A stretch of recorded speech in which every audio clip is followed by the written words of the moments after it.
Well, that's part one gone our way. Welcome to episode 154 at Mike White's podcast. As always, I'm Jack, joined by Casey. Hello. And as has now become tradition, the Simpsons title. Hello, Villa, Leeds United. Remember in March when we let you win 3-0? Well, now I need you to do a favour for me. Nice. Cheers, Villa. It's much appreciated.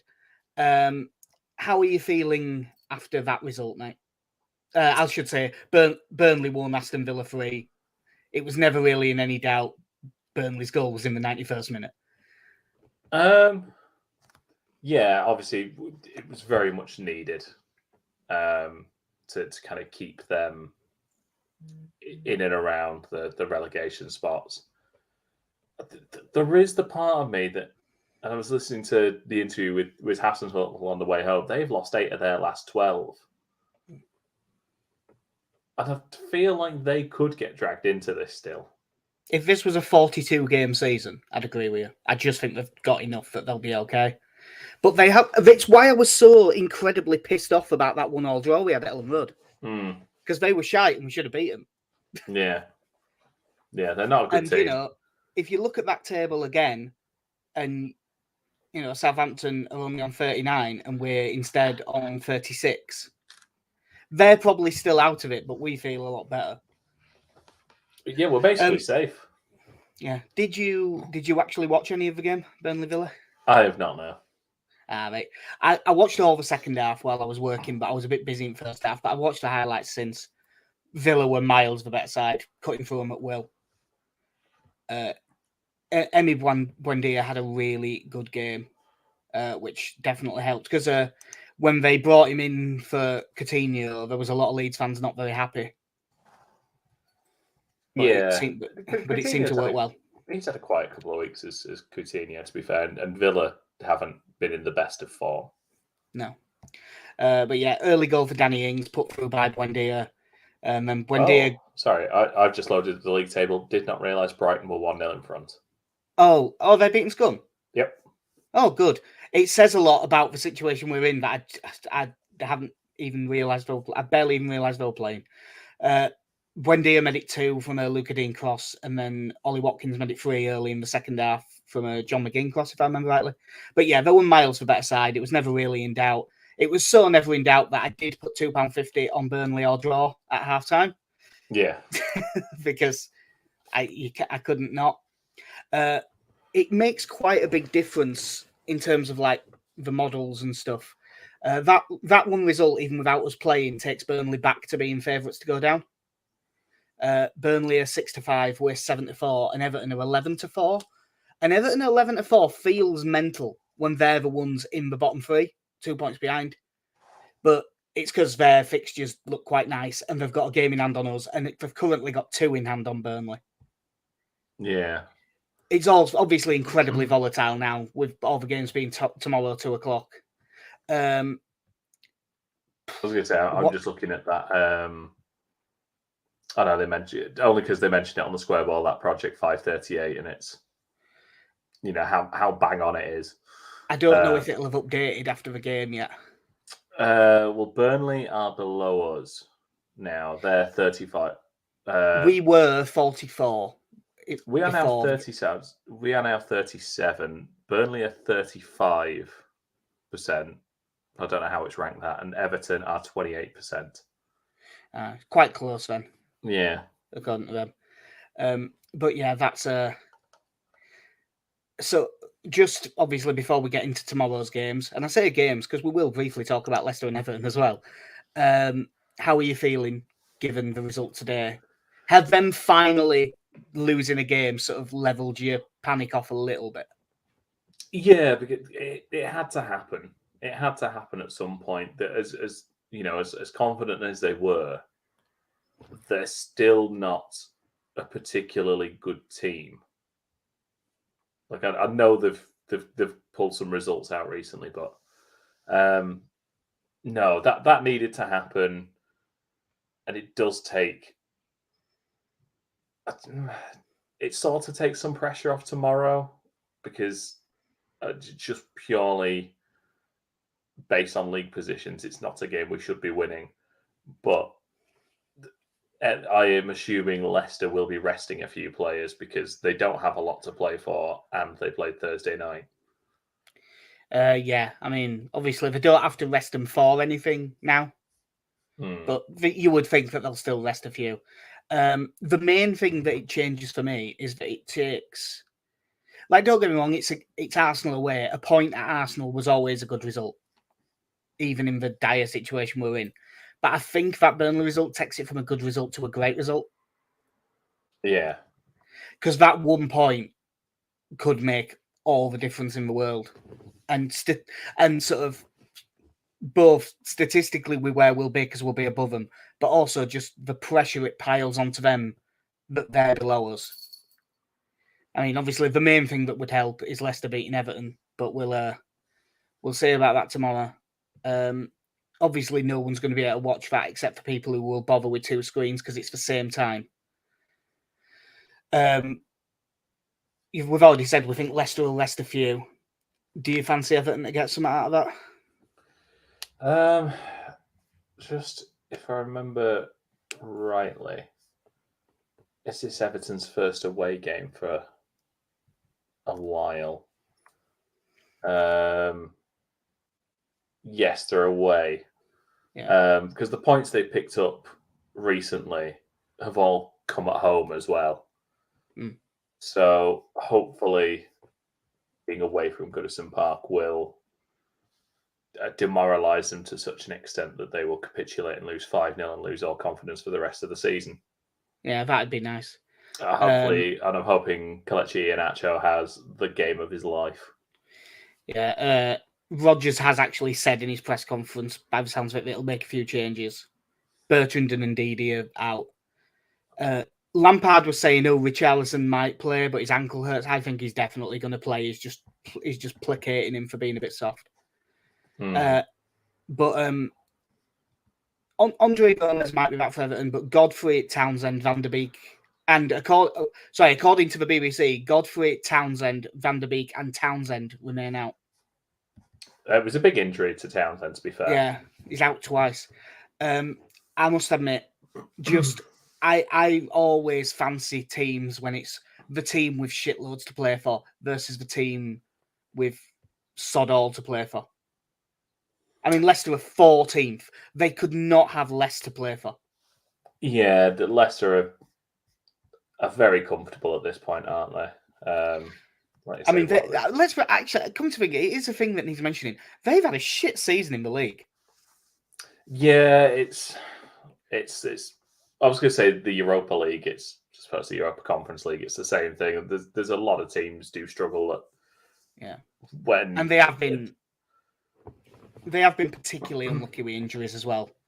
Like that Fofana. That Fofana's their best defender, and he was out nearly the whole season with a broken leg. They've missed Vardy for a lot. Johnny Evans has been out for a fair period of time as well. Yeah. And Harvey Barnes was out for quite a while as well, wasn't he? Yeah. There's quite a few teams who struggle that, especially if you're not playing in it regularly, that struggle with the Thursday, Sunday run of fixtures. So it's not. It is a disappointing season for them, but it's not entirely surprising. No, but I must admit, I don't just think Everton will get some. I think Everton will win. I'd like to think that while Leicester might not have anything to play for, Patson Daka does. Well, a point to prove. Yeah, well, he'll be on the bench and behind Iheanacho most likely, but yeah, poor Patson Daka. I mean, Leicester are ever so slightly favourites with the bookies, but that's at home, which says, like 4 weeks ago, this fixture, Leicester would have been odds on or even money, and all of a sudden, it's just moved right up. So yeah, the main event, Arsenal away tomorrow, 2:00. For them, it's pretty much their team probably will change. Ben White is now a maybe, having been injured for a couple of games, but I don't think he'll come straight back in. Thomas Partey and Kieran Tierney are out. So they've basically been 4-2-3-1 the vast majority of the time lately, and I would think it'll stay the same. So Ramsdale in goal, Tomiyasu holding, Gabriel and Tavares at left back. Tavares versus Rafinha could be very interesting because Tavares has some furpo about him. Very aggressive, very front foot, but if he gets it wrong, he's in trouble, and he seems to get it wrong a lot. El Neni and Xhaka in middle, probably. Saka on the right, Odegaard in the middle, Martinelli on the left, and then Nketiah up top, probably. Yeah, Smith Rowe's coming back. Did he have a bit of a knock and has been coming back in? He got an injury. Martinelli came in. And since then, Martinelli's been really good. So he just kept him in. But Smith Rowe has come off the bench the last couple. And he's usually sort of come on for Martinelli with about an hour gone. The main news for us is Liam Cooper should be back. Which, considering the rumours after the game were that he was out for the season. Yeah. Got to be pretty happy with that. So, what do you think that we'll stick with the 3-4-3 that we played against Man City, or do you think we'll go back to 4-2-3-1/4-2-2? I'd still like us to stay with the 3-4-3. I thought it suited us against City, and whether that's just because they press higher up, but I thought the wing play between, as I said before, the wing play between Dallas and Rafinha worked quite well. And we didn't mention it last time, but whether Jamie Shackleton might be an option to come in at right back. Yeah, as of the last podcast, I'd forgotten he was fit again. Even though I did watch him play for the 23s, it just slipped my mind that he was fit. Yeah, so whether he's fit enough to get through the Arsenal game, I don't know. I suppose the other option then is, depending on everyone being fit, does Cooper come back in and you move Ayling to right wing back? Yeah, I did actually after the Man City game. I was thinking back to our podcast when we first hired Marsh, and I was saying that based on our squad and the formations he's played at Leipzig and Salzburg, he did play 3-4-3 a fair bit. And I said with our squad, I think that's probably the best fit. The only thing that worries me is, are we going to score enough goals with 3 attackers compared to the 4 that we would have? If Marsh did, if we do go with the 3-4-3, if Cooper's fit, you would think he starts. Like, he's got to come back in. So what do you reckon the back 3 would be? Yeah, it's an interesting one, because the issue then is, like you say, if you do play, call it a back 5, do you move Ayling to right wing back and keep Koch in central defence and have Koch, Ayling and Koch, Cooper and strike, or does he move back into midfield if you went with Ayling, Cooper, strike, and Shackleton at right wing back? And I mean, other than the Man City game where we've since found out Llorente was injured, it's pick Llorente for every game. Yeah. So, to be honest, if I didn't see the full press conference, so was there any mention of Llorente's fitness? I don't actually remember him saying either way, but if he was fit enough to be on the bench last time, it can't have been out too serious. So I do wonder if he might go. It does say a lot that we're not mentioning Charlie Cresswell for this role at all.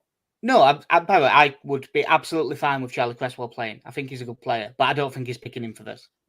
Yeah, I'd be fine with it, but you'd also be surprised. Yeah.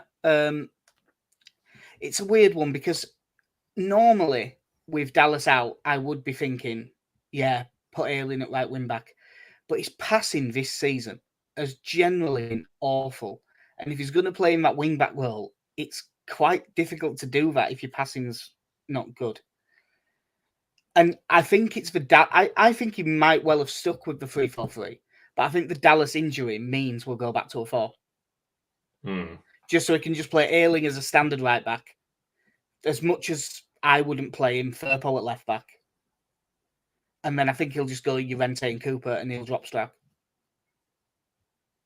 And then do you think he goes back to Koch and Phillips like he wanted to do at the start of the Man City game?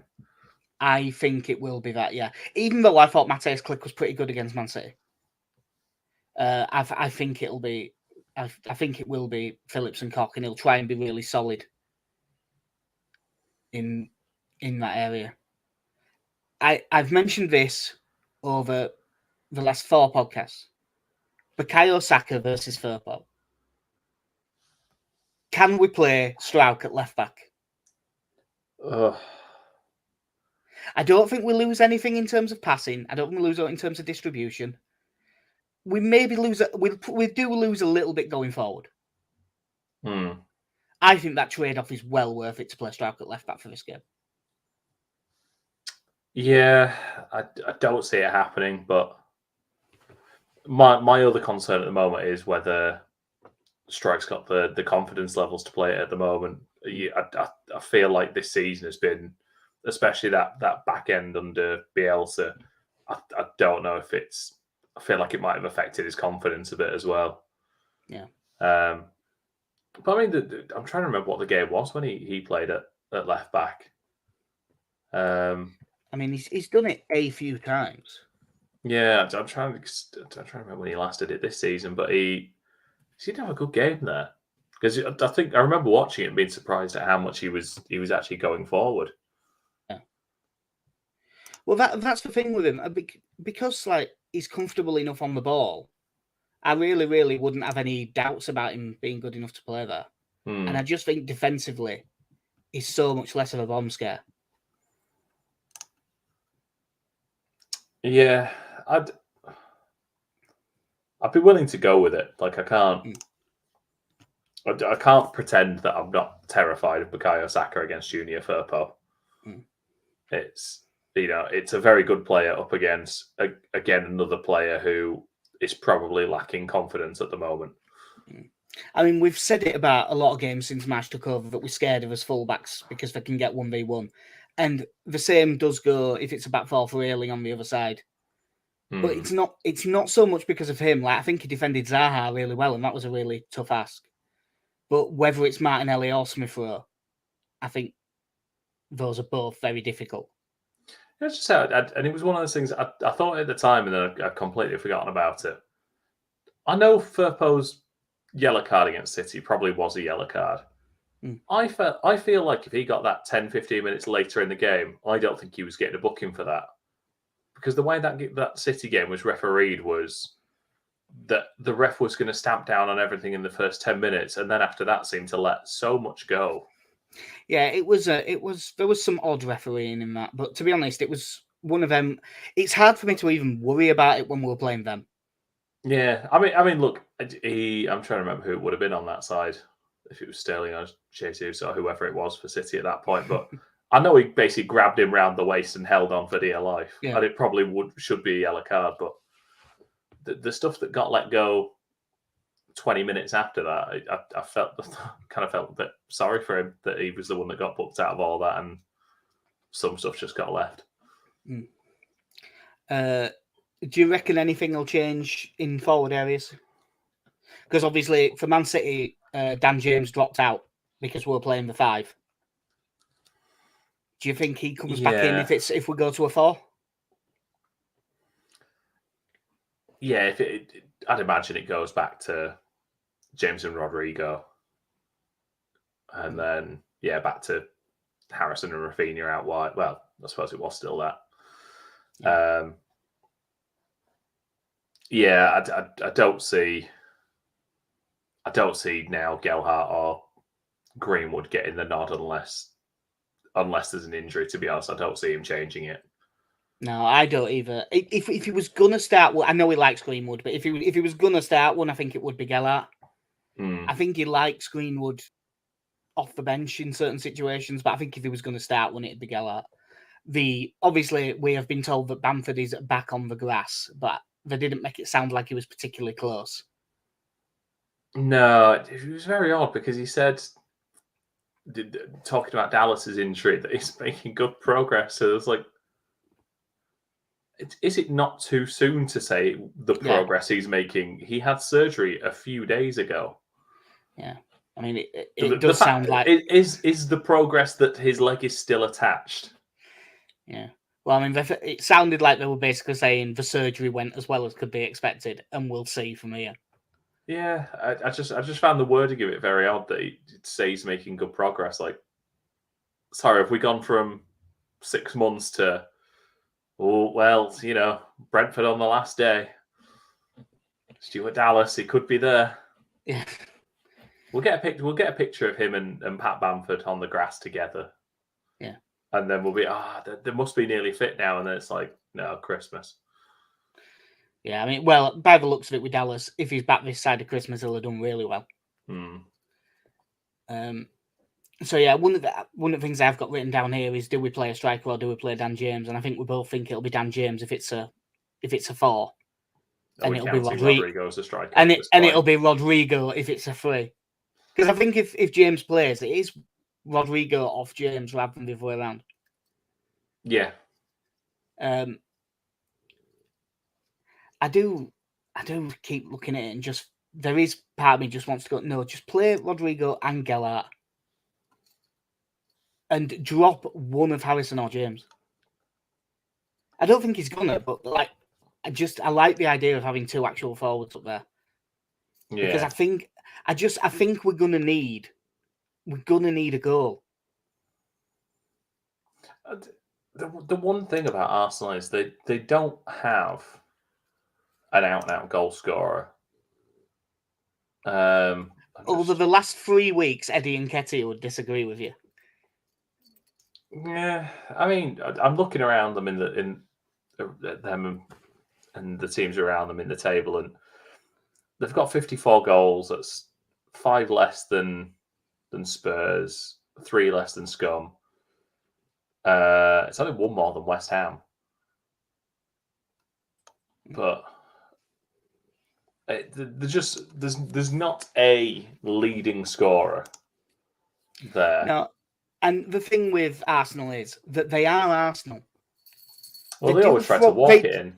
They do throw in shit performances. Like they do that, and like I mean, I wonder if because Spurs play Liverpool later, don't they? Yeah. If Liverpool win that, which you'd expect they will, then Arsenal will be ahead with the game in hand and could like really not seal, but get fairly close to sealing the top 4 spot by beating us. It's just very odd because you just look at the run of fixtures. Sorry, is this game of Scums that they're playing right now? Is that their 37th game? Yes. So, like, are they just sitting around watching rest of the season while everyone else plays? Already on the play. Yeah, I hadn't realised that. Yeah, because I thought it was weird when they were talking about the players playing their last game at Old Trafford, or not playing their last game at Old Trafford, as it turned out with Jesse Lingard. Yeah. Boo-hoo, you didn't get to play at Old Trafford in the last game of a club that you want to leave. Like, I've got very little sympathy. But anyway, and I was there going, what? They got like 3 straight away games now. Oh no, they've just nearly finished. Yeah. We just have a message from a name that sends shivers down the spine in this parish, Michael Brown. Oh Christ! He said he didn't expect Burnley to lose today, but watching that game, they were lackluster. They've got Spurs and Villa away, and then Newcastle at home. Which, that does actually make me feel a bit better because those are relatively tough games. But then I think that there is either an accidental double negative or this is going to kill us. No team in 17th place at this stage, 2 points ahead of 18th, has never been relegated. No. I know. He said no team has never been relegated. So they always get relegated. So we'll break the curse. Right? No, we don't do that for negative things. Yeah. We only do that when it's a positive. Hey, look, we've lately got we've even got a decent record in London at the minute. Yeah. I mean, compared to the previous 4 years where I think we won 1.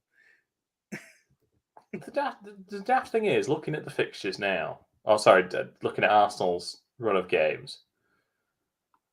They beat Villa 1-0, then they lost to Palace, lost to Brighton, lost to Southampton. And losing to Southampton takes some doing. Beat Chelsea, beat Scum, beat West Ham. Yeah, that's it. That's the Like thing. They are just all over the place. They are Arsenal. That is what they're like as a team. Arsenal, it is inconsistent by nature. Yeah. Yeah, it's just a very odd run of games to have gone on. They are a decent team. They're not. There's not many of them. There's probably like the three. Whoever's in their attacking midfield, I sort of look at and think that's a good, Odegaard, Saka, and either Martinelli or Smith Rowe, and I think there's a lot of creativity there and a lot of threat. When I thought you were going to say there's no one who you really fear, I was going to say the three behind the stack. Yeah, but they've not got they've not had a striker this season who's been a regular goal threat, which is why you've got Lacazette's on about 6 or something this season. The central defenders at the moment, obviously, if Ben White plays, he's quality. Rob Holding, not so much. Gabriel's a weird one. He's been there for years now. I still can't make my mind up about him. But I do genuinely think that the one to get at is that Nuno Tavares with Tierney being out. He's had a couple of games where he's looked like an absolute didn't he score in the win against Scum for him, but he was the worst player on the pitch. Yes, he gave away the penalty, didn't he? As well, yeah, and it wasn't just that. Missed. He was just all over the shop. He was like he was playing with far too much nervous energy for his body. So pressuring, if they're trying to play out or anything like that, pressing him could be very important. Like against City when it sort of went to the wider central defender. Again, I don't say let them have it in central areas because obviously we have previous for letting central defenders run into large holes, but I thought we did do a good job of, especially on Nathan Ake, sort of pressing him when he was sort of closer to the touchline. So again, if it kind of springing the press on him when he gets it could be, I think we could get some joy from that. Yeah. So yeah, that is. How much genuine hope do you have for this game? And do you think it's just Burnley getting beat helping? I really don't know. Are they 4th? Or have they dropped down to 5th? No, they're 4th. They're 2 points ahead of Spurs, and Spurs play Liverpool at 7:30 or something. So if Liverpool win, which you'd think they will, they'll be 2 points clear of 5th with a game in hand. You don't get to that position by being a poor team. Yeah. Oh, and also, just because I've just remembered, another thing that might really get them motivated, didn't Chelsea throw away a 2-0 lead to draw 2-2 with Wolves? Is that why that finished? Yeah, I didn't even realise until I was looking for the Burnley thing just to check on the first half. God, I wish I had the confidence of Michael Brown. Burnley have shot their bolt. They've had their good run. They needed to get beat or get a point against Villa to stand a chance to stay up. They won't win away to Spurs or Villa. Don't say they won't win away to Spurs or Villa. Just never say they won't. I'll give you don't think they will. But yeah, just I look at Arsenal in the league and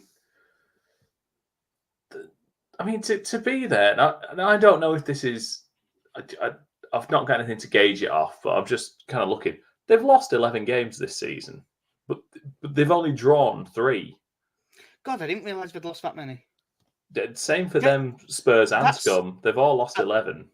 Don't get me wrong, they're doing it at a better level than we did, but that's what helped us last season. We didn't draw. We lost plenty. We lost loads of games, but we won. All right, last season, Chelsea were 4th with 9 defeats. Liverpool also had 9, but they were kind of the outliers. That was sort of due to the injury crisis they had. But yeah, so whoever finishes 4th is going to, it's going to have lost, 2 or 3 more games than what was needed last season. Yeah. So I don't know what any of that means. Like, Yeah. It gives me hope. I know we've got 4 games left, but we've only actually lost 1 more game than we lost last season. God, it's just that we've drawn 10. Yeah, last season. And last season we only drew 5 the entire season, so we won a lot of games. And that's what I meant about that's going back to that thing of me being the one worry I've got about if we do play 3-4-3 is the goal threat, especially with no Bamford. Yeah, I mean, I suppose with our goal difference as well, it's as near as makes no difference as to whether we go for it or not. Yeah, that was one thing when we were at the Man City game. Everyone in the stand was saying, once we're 2-0 down, well, we might as well go for it. Because if we were close on goal difference, you're like, well, you can't risk that. But our goal difference is so screwed. We've already, that thing that they say about goal difference being an extra point, we've already lost that point. Yeah. We're not going to go out and win a couple of games 5-0 to catch up. It's just not going to happen. So if we end up behind, you have to just go for it. There's only 2 things that I want to have left. Michael Brad has said at the end of that last point that Leeds will need 4 points to stay up. How many points do you think Leeds need? I think it'll be around that. Yeah, just say Arsenal away, Chelsea at home, Brighton at home, Brentford away. Yeah, I mean, the anxiety gets worse and worse because I don't expect us to win the next 2 games, but it also heaps so much more pressure onto the last 2. Yeah. But I mean, yeah, if you got 4 points, finish on 38, and you went down, I do think that would be a bit unlucky. Well, the best way, because I genuinely think Everton are winning tomorrow. I've said that. So what you have to think is then, if we were to get 4 points, that would mean Burnley also need 4, wouldn't it? Because they're ahead of us on goal difference. So do you think Burnley will get 4 points from Spurs away, Villa away, Newcastle at home? I think 4 is exactly what they'll get. I'm going to say they get 2.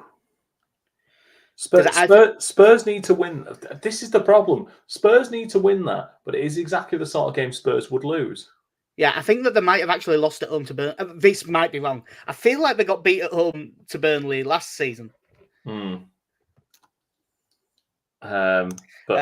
friend of the podcast, Ali, saying that he thinks we need 5. I think 5 would be enough because I think Burnley are going to get 4. I think they're going to get a win, a draw, and a loss from the last 3. I'm just looking through the league tables from the last couple of seasons. Last year, I'm guessing this is the highest you'll have needed for a while. Last season it was 28 points, was 18th. Bournemouth the year before went down on 34. Cardiff 34. I'm not going to keep going back and just saying this over and over again. Swansea 33. So yeah, it's probably going to be the highest it's been for a fair while. Was it West Ham that went down with like 40? Yeah, Newcastle went down with 37 in what year is that? 2016. Yeah. And then Hull again 35. Yeah. Whereas I must admit, and I know it's pessimism, but I'm looking at Everton's last 5. Leicester away, Watford away, Brentford at home, Palace at home, Arsenal away. I could honestly see him getting 10. I think they'll beat Leicester. I think they'll beat Watford. I think they'll beat Brentford at home. To be honest, I think they'll beat Palace at home because Palace won't have out to play for. Arsenal probably will on the last day, so I think Arsenal will beat them. But I think they'll win 4 out of 5. So I'm saying 10 because they'll probably draw one of them. It's not because they're good. It's not because they've got a good manager. It's not because they've got good players, although they do have good players. I just think they're up for it and the other teams aren't going to be. So I honestly think it's going to end up us v Burnley. And I do think, looking at it, we are in the slightly better position. Yeah. But not by much. Just having a look. Do you know what gives me confidence? I definitely wouldn't go as far as saying anything gives me confidence, but you are the optimistic one. Everton have won one game away from home all season. That's it. If it wasn't for the And fact that I know, if it wasn't for the fact that I know for certain it wasn't at Ellen Road, I would assume it was at Ellen Road. Yeah. So there is that, and their run of games. What do we say? There's 3 away games in there. Yeah, Leicester, Watford, and Arsenal. And to be honest, like I know Brentford have nothing to play for, but they're in some good form at the moment. No, I don't know what it finished today, but they beat Southampton pretty easy, didn't they? They won 3-0. Or it was 3-0 last I checked. Pontus scored. I know that. Oh. So I don't think that's going to be an easy game for them. And I think there will be part of Brentford looking at just trying to finish as high as they can now. They've won 3 out of the last 5. Well, that's one thing they will really want to push on for any positions they get, because with their transfer thing, if they can get themselves 2 places higher and get an extra £3 million, they can probably find an absolute worldie of a player for that.